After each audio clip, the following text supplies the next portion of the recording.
It's an incredible turnout out here. There are over 2,000 people here in this line. Now this line starts off at the front of the building right there, and it wraps around this side through that parking lot to the back of the building, and they're all here for just one thing: free dental care. Peachtree Street is still blocked off. Police say a man was crossing the street when he was struck and killed. We arrived just a few minutes after it happened. But here at the East Athens Community Center, they think differently. They handed out these trick-or-treat bags at a Halloween carnival a few days ago with safety tips on them. We're here in East Atlanta, where in just a few minutes, family and friends in the community will be here at the Graveyard Tavern for a fundraiser for Officer Pat Apoyan.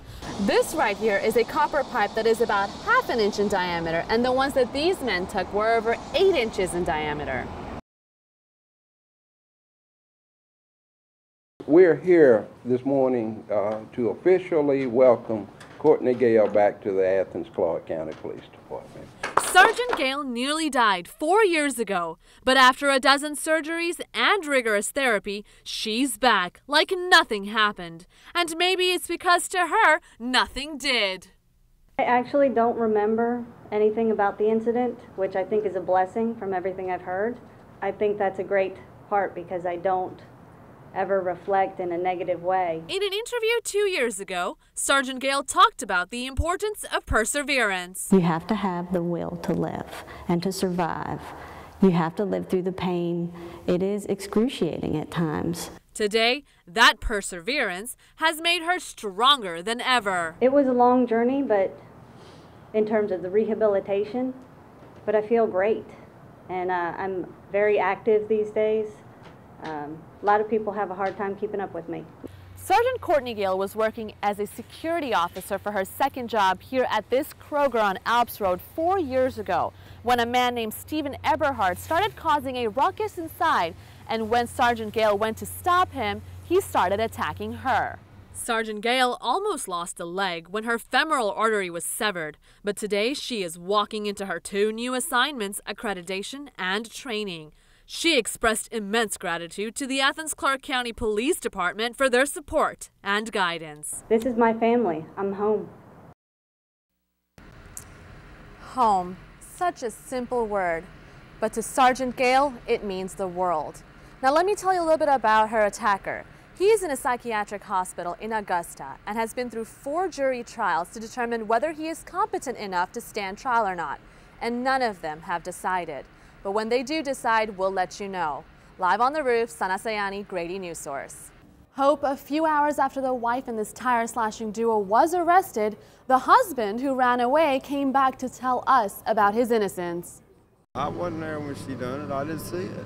John Donahue claimed he was not responsible for his wife's actions and blamed her medication for what she did. She got robbed, and then them Xanaxes just kicked in with her, and it made her even madder. His wife, this woman, is suspected of slashing over a dozen tires on 11 cars along this street at the Tree Apartments in Southeast Atlanta. I looked out my window and I saw this lady and her husband leaning down, and they flattened my back tire. But this woman, Kimberly Drone, chased the couple down the block to make sure they were arrested. I was just waiting on the police to come because I was going to follow her all the way home. Neighbors were happy Drone didn't give up, but frustrated at their loss. I don't know what made people want to do that though.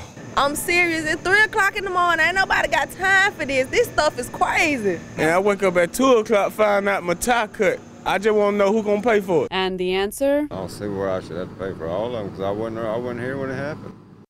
Donahue was arrested after we called the police and engaged him in conversation till they got there.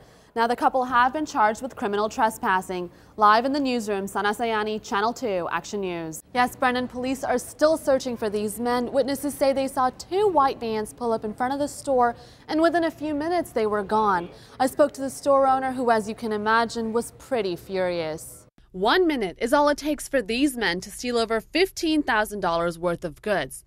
This surveillance video shows about a dozen masked men grabbing everything they can, including the mannequins. We had sneakers on top of here. We had set a pair of sneakers that cost about $270 each pair. They took both pair of sneakers. Helena Santa Charles has owned this store for almost 4 years.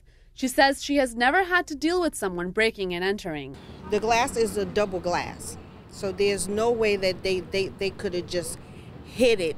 A store employee doesn't think this was part of a nationwide trend known as flash rob, where a group of people show up at one time and get their hands on as much as possible within a time limit. No, I think it was planned. She pointed out that T-shirts were stolen from here, watches from here, and hats from here. They had to be in here before to watch what they wanted and came back for it.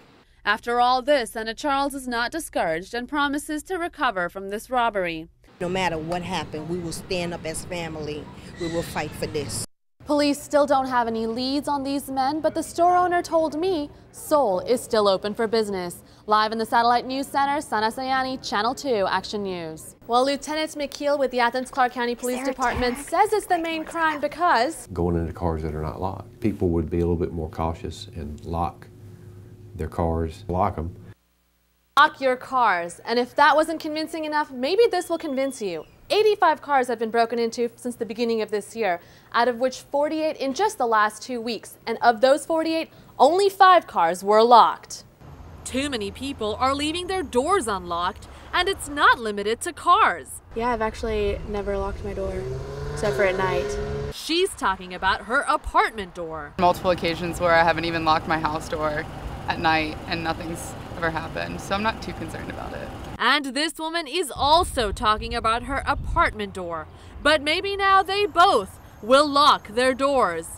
Residents living at the Summit, Bridgewater, and others on the east side of Athens have been victims of auto break-ins. GPSs and iPods, laptops, stuff like that, this big money stuff. All because their cars were unlocked.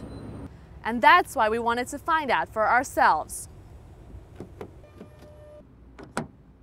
But after trying 40 cars, we almost gave up hope. Until we found this one.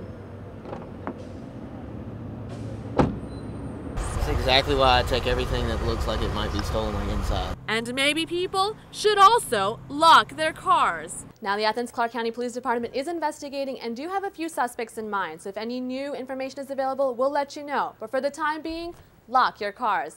Live in the newsroom, Sanah Sayani, Grady News Source.